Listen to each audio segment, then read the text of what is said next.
Hi, I'm Nikki. I am the daughter of a murdered woman, and this is part 8. Where we leave off, I think it was December 9th, 2021. That was the day that Sarah Turney told me to open a TikTok channel. That was the day that changed everything. My first TikTok, I opened the app, I have no idea what I'm doing. All these buttons, it's overwhelming. So my very first TikTok is one picture. It's my mom and my Aunt Wendy and my little sister in front of the house that she was murdered in. And I set it to some music, like it was Bruno Mars's Memories. And I think I put the caption as like, she looks so happy. This is my mother sitting in front of the house she'll be murdered in. And that was the first TikTok. And for the rest of December, I will play with TikTok. I will try to figure it out. I will make videos. I will try to tell my mom's story. And in the meantime, I'm also starting to write the memoir, autobiography. Like I'm starting to write a book. It's helping me. The writing in the beginning helped me. It brought the flashbacks. The repressed memories really did. The car ride, that car ride after my mom was murdered, they'll put me in the cop car, and then they'll put the suspect in the cop car. And it's like so traumatizing. I'll forget about that. I will literally repress that memory for a lot of years until I start writing about it and I relive it. And they will put the suspect for murder in the same cop car as the children. So it's been 2 months since I quit drugs. I'm struggling with my sobriety. I gotta get away. And I make one of the most horrible decisions of my life. And I break up with my current boyfriend, and I have an ex-boyfriend that I used to be all in love with in my 20s. I communicate, he touches base with me about my mom's case, and we start chatting, and he offers me a place to live, and he offers to fix my car, and I took him up on it. I was lost, I was confused. My current boyfriend wasn't being supportive of my mom's case. This was all I wanted to do. I was getting sober. So I will leave Phoenix in January of 2022, and I will drive all my dogs and my cats and all my stuff to Texas and live with this guy for 7 weeks. I don't talk about this a lot because it is some of the most horrible days of my life. I don't want to be there. I miss my boyfriend. I don't want to be with this guy. This wasn't what I wanted to do. Why did I do this? This was the biggest, all this stuff is going through my head. It's cold. I don't do cold weather. I don't have any money. I'm still getting sober. I'm only months off. I don't have a lot of energy. My emotions are up and down.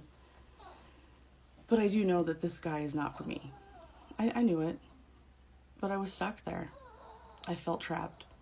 And then he started saying that he loved me. He said it 3 times in the 7 weeks I was there. And I felt like I had to say it back because he was footing the bill. He drove from Texas to Phoenix to fix my car, packed me up, drove me to Texas, footed everything, was supporting me and my animals for 7 weeks.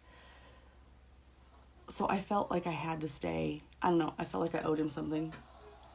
I did not want to be there. I didn't want to be there from day 2. I wanted to come home. In this time, during January and February of 2022, all I can focus on is TikTok because I'm miserable in my personal life. So I just focus on building this platform. And I do. I speak on it. I get to my 1,000 followers in January. And I'm able to go live for the first time. And I'm like, oh my God, this was so amazing because I'm able to talk to you. And it was some of the best therapy.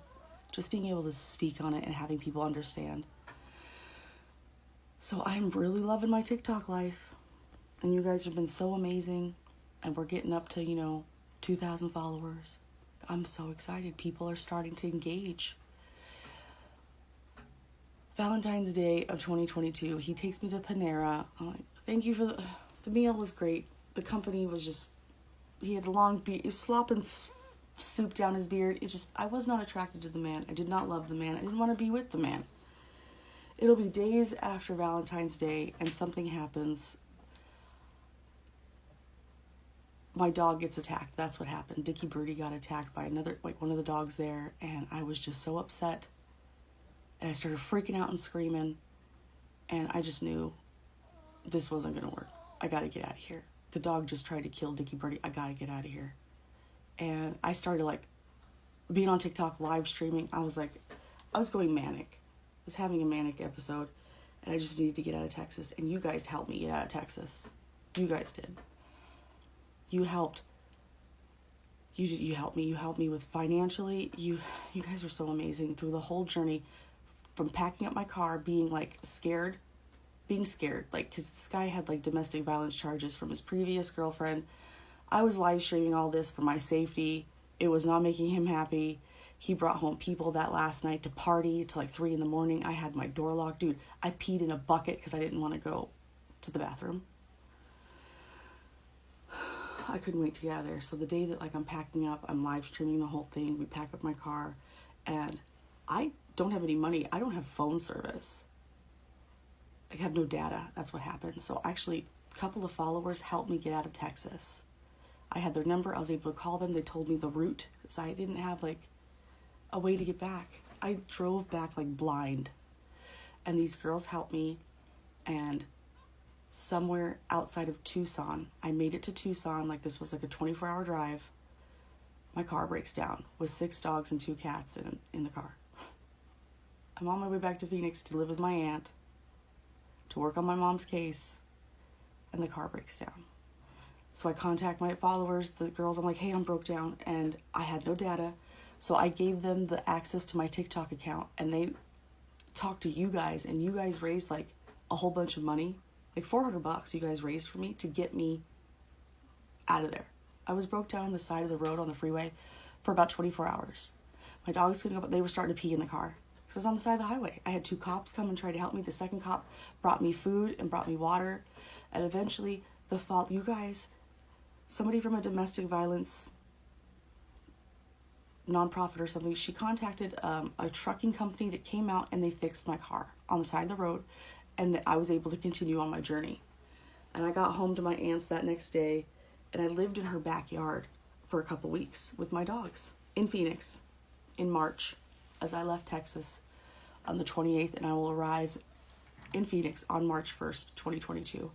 And during March and April of 2022, my aunt and we are joining forces. I'm at my aunt's house now, living in her backyard on a couch. Yes, bad, but I'm sober.